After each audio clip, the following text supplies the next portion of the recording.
Hi, everyone. Thanks for joining us for the timeless Jewish tradition of going to the movies on Christmas. Now that you've watched the iconic 1983 musical Yentl, sit back and join us as we turn to the experts to learn some context on the film and for a little exploration of Barbra Streisand's life and legacy. We are here today with Neal Gabler, journalist, writer, and film critic, and author of Barbra Streisand, Redefining Beauty, Femininity, and Power from Yale's Jewish Life series, and Mattie Kahn, a writer, editor, and contributor at Glamour, and author of a forthcoming book about teen girls and activism for Viking Books. Thank you both for being here. Mattie, over to you. Well, I am so excited to be having this conversation with you, Neal, and not least because obviously Yentl is an iconic work of Jewish theatrics and drama. And I guess because everyone's now just seen the film, I want to start with the fact that its survival and creation was a little improbable. From what I read, and obviously from what you know, this was not a fait accompli. This was not a done deal. This took Barbra Streisand many, many years to have it brought about to fruition. Why do you think this story in particular resonated with her so much? Well, one of the interesting things about Barbra Streisand is that almost everything in Barbra Streisand's career is meta.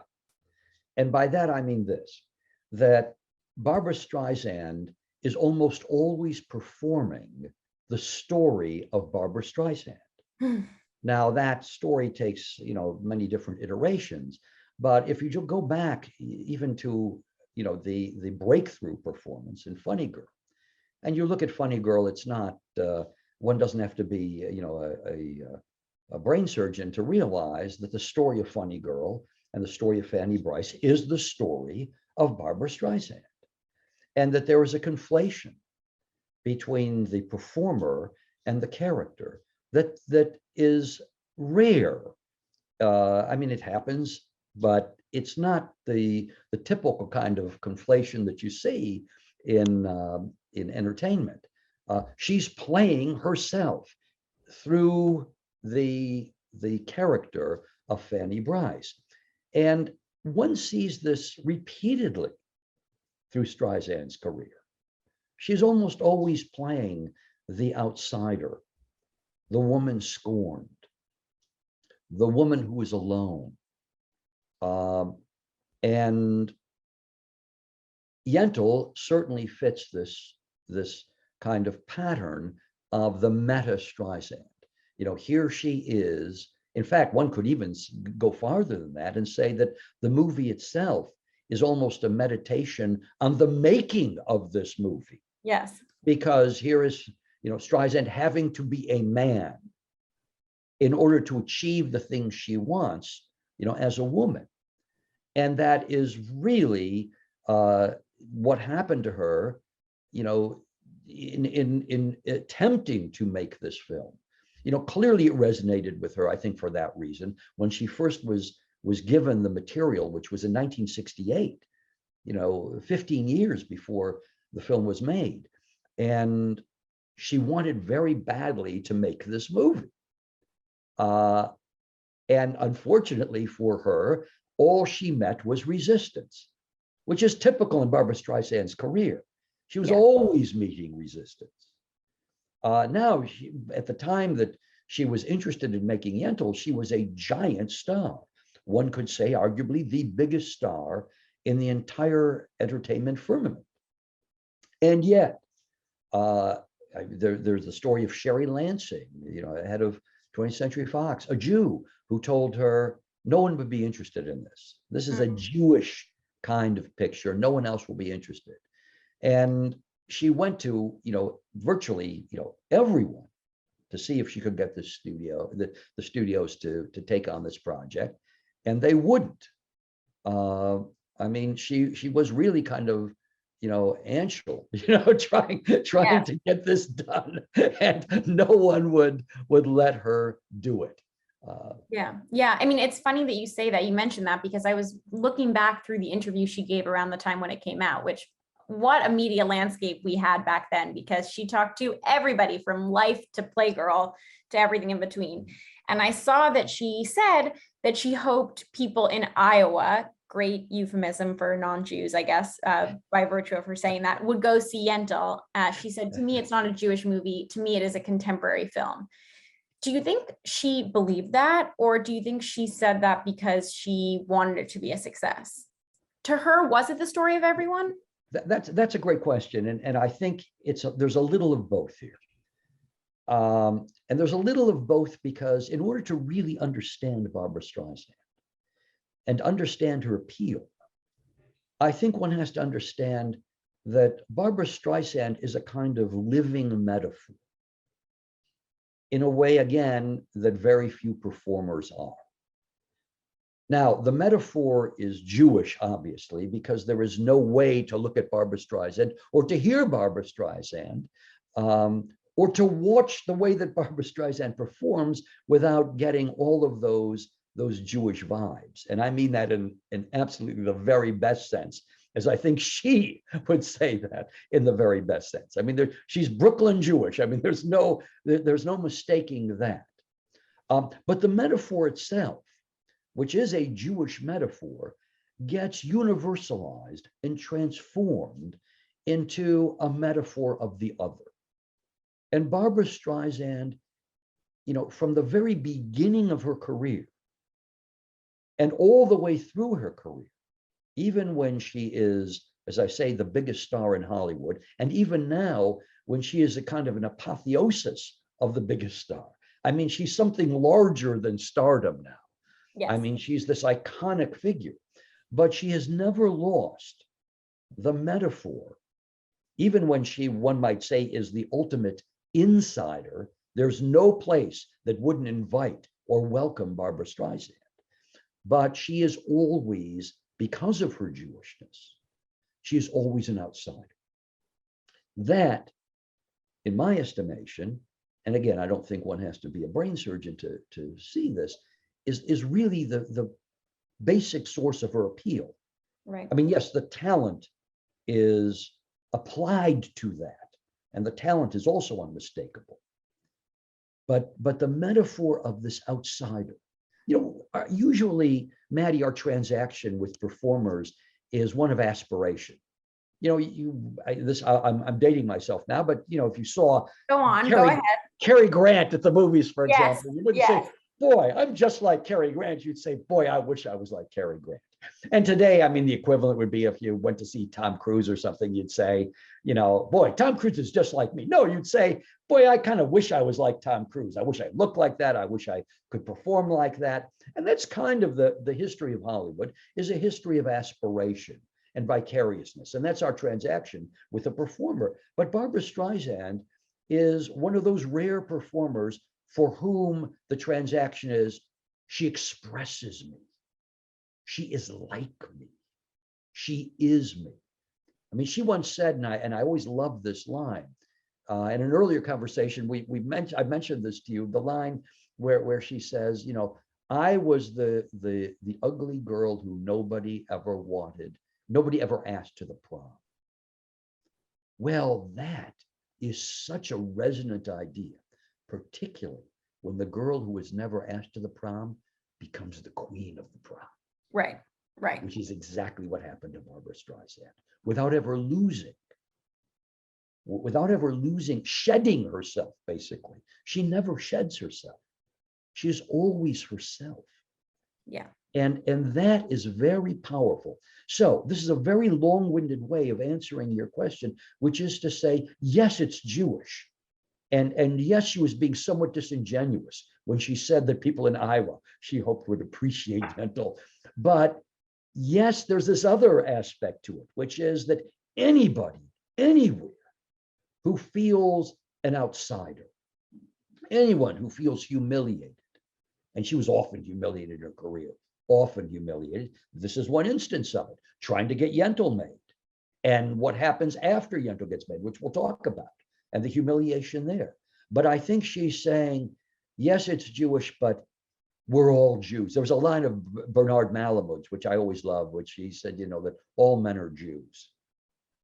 They just don't realize it. Yes. And I think in some respects, he was alluding to this very quality of Barbra Streisand's, that, all people all outsiders are Jews. Yes. Well, I think the other way of saying what you have said so eloquently is that generations of girls have gone to the movie theaters and said, I wish I had that nose. And Barbra Streisand let us say, that's my nose. And what's more powerful than that? That is the true representation. But yes, I think what you're saying makes perfect sense. And I think to your earlier point, the way she narrativizes her own life very much squares with this feeling of striving, of being on the outside, of having to do it herself, of having to take charge because nobody else was going to come in and steer the ship. I saw her talk a little bit about, she thought she was just going to direct and help write and star, but then she also had to produce because, she needed to take on this additional other role. Of course, it's almost impossible to imagine Barbra Streisand being Barbra Streisand, that, ultimately she is a control freak. Totally. And, oh my God. And the idea that she would, kind of cede any kind of power to anybody else. Yes. It's somewhat, it's also somewhat disingenuous. Oh, for sure. She wanted to be the center of the movie, controlling the movie, because that's who she is. Right. And so though that has been a source of enormous resentment against her, it is also the source of again, her popularity, that, she understands herself better than anyone could possibly understand her. I say in the book, that's somewhat remarkable that almost all the films she made were directed by Jews. I mean, there are very few that weren't. And I think that there's a reason for that, I think she felt that Jews could best understand her, but no one can understand Barbra Streisand as well as she understands herself. And Yentl's a perfect example of that. Yeah, well, it's interesting. I want to talk about the reception to the film, but before we get to that, one thing that struck me, which now you've just reminded me of, is that the trio of main characters in this film are all played by Jews. This is a conversation that now comes up increasingly of, is it a sign of success that non-Jews want to play Jewish roles, or should these authentically be played by Jewish people? How much do you know about how important that was to her, or was this a time where it would have been only Jewish actors who wanted to have these roles? Well, I think authenticity was very important to her, and all the kind of hoops that she went through to get the picture made, and then the hoops that she went through to make sure that it was authentic, or at least as she regarded as authentic. Some people disputed that, but Barbra Streisand herself said, she was not a religious Jew. She didn't grow up in a religious household. She didn't know much. She knew an awful lot about Jewishness. She lived Jewishness and what it meant to be Jewish in America, but she didn't know a lot about Judaism. And she went through a kind of education process, before she made the film. There was really, as I said, she first saw the material in 1968. The film wasn't released until 1983. And she went through about 5 years of, one could call it training. There was aesthetic training, to be a director, because she wanted to be a great director. Barbra Streisand never wanted to do anything halfway. That's who she is. That's just part and parcel of who she is, and part and parcel of the character she plays. But she also went through Jewish training, and it just so happened that, or maybe it didn't just so happen, maybe it was not necessarily coincidence, that her son was, undergoing his bar mitzvah training at the same time that she was preparing for the film. And so she said that she engaged in that training with a Jewish scholar and a rabbi, but she also sought out other Jewish scholars to in a sense Judify her. So it's not surprising that this would be a Jewish production, not just because the actors are right or whatever, but because and I think this is very much something that is near and dear to Streisand, is that you got to be able to understand this, and you have to understand it from the inside out. You can't understand it from the outside in. And I think only Jewish actors would understand fully fully the Jewish metaphor. We can all understand the Jewish metaphor because, even if you're not a Jew, you've lived it, but to live it Yeah. all the time, yeah, it helps to have a Mandy Patinkin and an Amy Irving. Yes, exactly. Well, the people who are watching Yentl around Christmas definitely, I'm sure, agree with that assessment. I think it's probably, it happens more, but it's still rare to see even a star of Streisand's caliber play this many parts, especially as a woman on a film. It happens again, but not so often.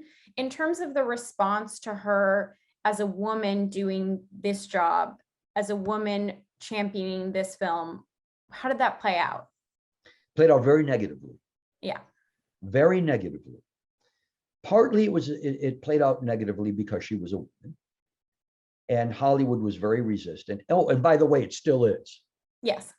It awarded its first, or only its second, Best Director Oscar, to a woman last year. So that's, Hollywood is resistant to that. The world is resistant to that. But there was also a Streisand-esque element in this because Hollywood resented Barbra Streisand. And there is no question about this. They resented her talent, even though they profited off of it. They resented her power. And she really, I believe was the most powerful woman in Hollywood since Mary Pickford. I don't think anyone had that kind of power that Streisand accrued. And she accrued it through her talent. They resented her personality. And there's a, and I don't hesitate to say this, there is an anti-Semitic element to that, even though Hollywood, creatively speaking, is largely Jewish, but Jews can be some of the worst anti-Semites. I mean, Dorothy Thompson said it, and it remains true. It absolutely remains true, and all Jews know it. So, I mean, there was an enormous resistance. Who does she think she is? She's going to direct a picture, or she can't direct a picture. And there was all of this talk that she really wasn't directing the picture, that she was, having advisors come on and help her direct the picture, which is such a misunderstanding. As if Barbra Streisand would let that happen. I mean, don't they know who this woman is? Yeah, she's going to have Steven Spielberg. There was one incident where she gave an interview to the Los Angeles Times, and the Los Angeles Times said that she had given Spielberg the movie to see, not because, I mean, this is what, writers do this to other writers, artists do this all the time. But the implication was that she had given it to Spielberg so that Spielberg would play with the movie or whatever and make it better somehow because she couldn't do it herself. Now, anyone who, again, understands, as you just said, anyone who understands Barbra Streisand knows the foolishness of that. I said she underwent training, and I alluded to the fact that she underwent training to be a director. And I believe it may even be with the Yentl disc, if I'm not mistaken. But you see that she videotaped almost every scene of the movie before she actually directed it and committed it to film. So she's actually plotting everything, every single thing in the movie. But again, the idea of Barbra Streisand with the power that she had, being a woman, behaving the way she did. Barbra Streisand's a diva. All right?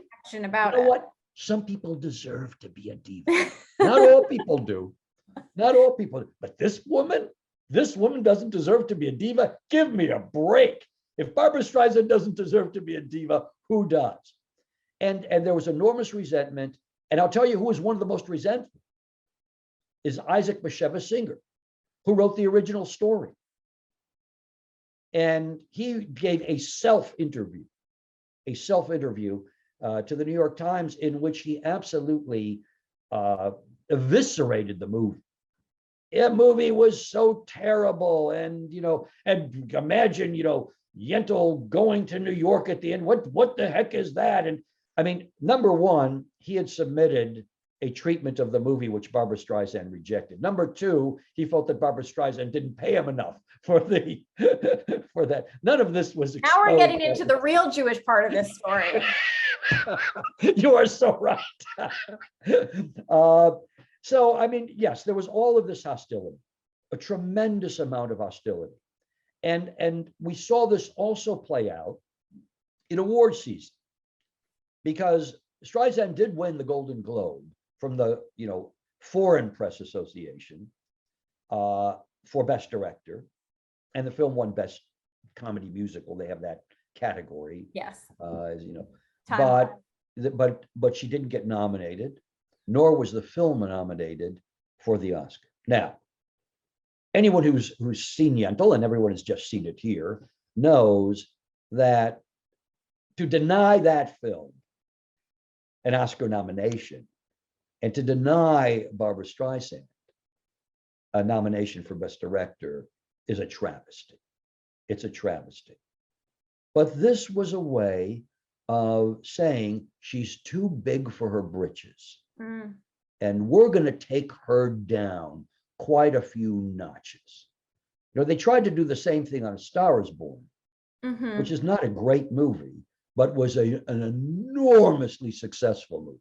And so they lambasted A Star Is Born repeatedly, but you know what? People went to see it and loved it.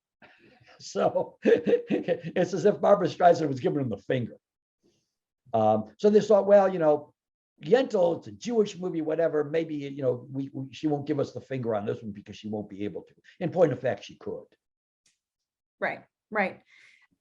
So that impulse to, take someone down a few pegs, we have seen that play out many times. Sometimes the objects of those campaigns are taken down a few pegs. Sometimes they persevere in spite of it. How did Barbra Streisand internalize that response, and what happened next? Well, I think Barbra Streisand internalized the response the way she always internalized that response. Remember, this is a woman who, when she was just a teenager, began performing at clubs in New York. And everyone, virtually everyone, said, get a nose job. You alluded to that earlier. You're too ugly. I mean, the people were up front. You're too ugly. Her own mother told her, forget show business. Be a secretary. You're too ugly to be in show business. Streisand would later say, and they had a very contentious relationship, as one might expect from that comment. But Streisand would later say, if it hadn't been for her mother saying this, she never would have become a star. And that, I think, is to your point directly. Yes. That the more you tell Barbra Streisand that she can't do something, the more you tell her what to do, the more you try and command her, the more likely she is to prove you wrong, to resist. In fact, she said about this film, she initially she wasn't going to direct it. She initially went to Ivan Passer, the Czech director who had resettled in the United States. And he said to her, she was 27 at the time. And he said, you're too old to play Yentl. And Streisand herself said, the second he told me that, I knew I was going to play Yentl. There's nothing that was going to stop me from playing Yentl. So, I mean, that's Streisand. And also, I'll say this, Mattie, about that. As I talked earlier about her, the metaphor of being the outsider, and that being really a source of her popularity. The fact that she's an outsider who triumphs is another source of her popularity. So when you talk about vicariousness in Barbra Streisand, there's the vicariousness of knowing she's just like me. She knows what it feels like to be humiliated. She knows. Actors generally don't know that. They're usually beautiful. How do they know what it's like to be humiliated, except to be told that in an audition, well, you're not going to get the role. Barbra Streisand knows what it's like to be humiliated. She knows from in the very fingertips. But Barbra Streisand also knows what it's like to be the triumphant who is humiliated, to triumph over those who have humiliated her. Right. And that is very appealing. Yes. Very appealing to us as we watch her, because she wins for us in a way that no other actor or actress can. She wins for us, not only for herself. Yes, I think that the outsider's revenge is the sweetest of all redemptive arcs to witness. And yeah, I think, and in terms of what you were saying too about the Jewish metaphor, but then also the universal, I mean, what could be better than that? That's every sports narrative we've ever followed. Yeah. That's every political race we've ever watched. I mean, that's the narrative that we seek. I think I don't want to go on too long, although we could probably talk about this forever. But I think that there's this funny thing that happens where movies get canonized as holiday movies, even if they have no holiday presence in them whatsoever. Die Hard, iconic holiday movie. No one really knows why. I think we could make potentially the case that Yentl is an iconic holiday movie, since we are having watched this over the holidays.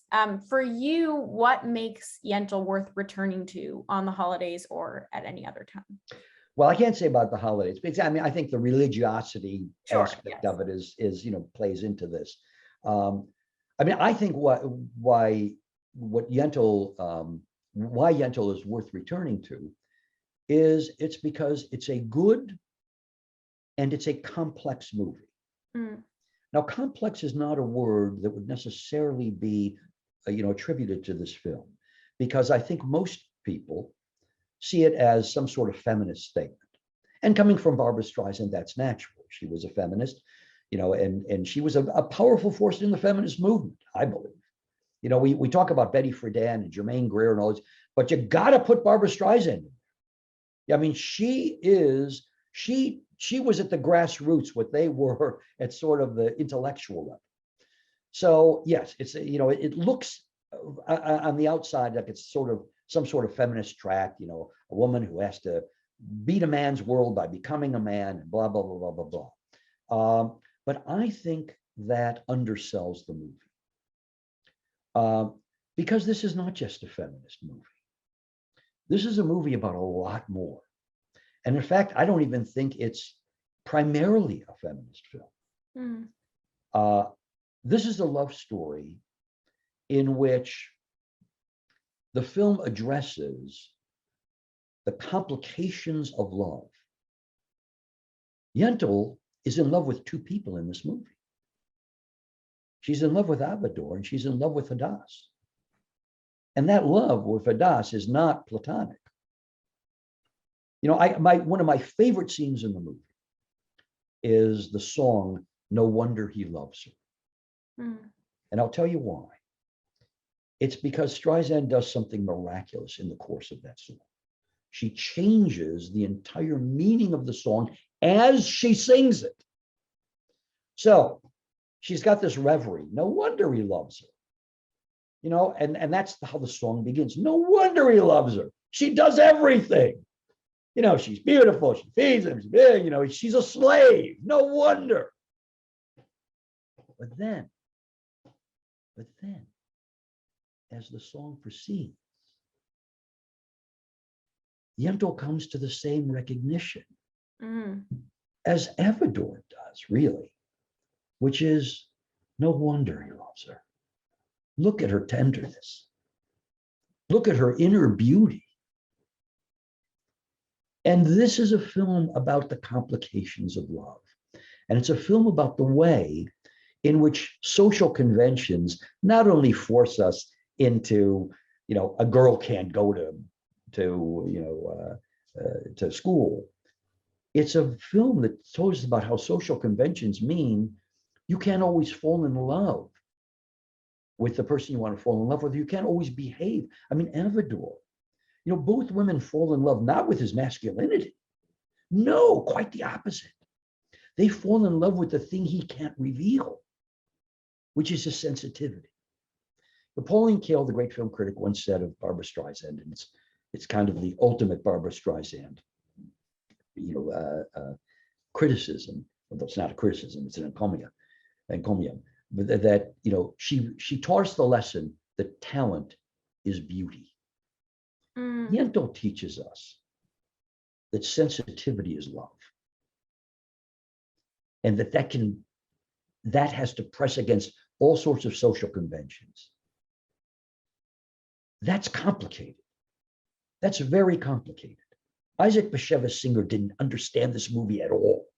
He thinks it's about a girl saying, okay, I've made it, I'm going to New York. No, it's about love and how love can fail us and how society can circumscribe us. And that's why the movie's beautiful to me. That's why the movie's enduring to me. That's why the movie can be seen repeatedly to me. It's beautiful in that sense. It's one of the great love stories of all time because it's a film about love, not just about two people being attracted. It's about what love really is. Yes. Well, I mean, talk about the universal and the particular. That's the ultimate. And I think you're so right that it opens us up to ask the question, what opportunities do we not even allow ourselves to have access to? We only know of this love because Yentl forces herself by force of will into a position such that she's able to even see this kind of love. And if she hadn't done it, she wouldn't have seen that. So I think that's the probing question that we are left with among several others. And I think in that sense, a wonderful holiday film, maybe the ultimate holiday film, especially at a time where some of us, our love for our families can be tested over the holidays. It might be a good opportunity to remember that kind of boundless love and sensitivity. I've so enjoyed this conversation. Is there anything I didn't ask you about where it comes to Barbra Streisand or Yentl that you wanted to be sure to say? No, only that I would only say this, Mattie, that I've mentioned this earlier, but I think it bears repeating how rare Barbra Streisand is. Camille Paglia, the cultural critic, called her a revolutionary persona. And I think to appreciate Barbra Streisand, we really have to appreciate how revolutionary she is.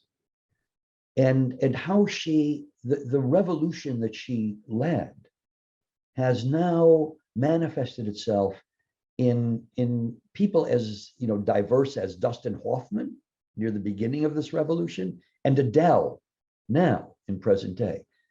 Would they exist without Barbra Streisand? Would an Adele exist without Barbra Streisand? I don't think so. I don't think so. And I think she deserves this kind of appreciation. The appreciation of someone who shattered the way we think about entertainers, the way we think about beauty, even the way we think about talent. Yes, definitely. Well, a happy holidays to everyone who's watching. Yes. If you've seen Yentl once, now this is your permission to cue it up, watch it all the way from the beginning again. You'll probably get something new out of it. And I hope we can make this a tradition. So thank you so much for doing this, Neal. And it was so nice to talk. Thank you, Mattie. I enjoyed it.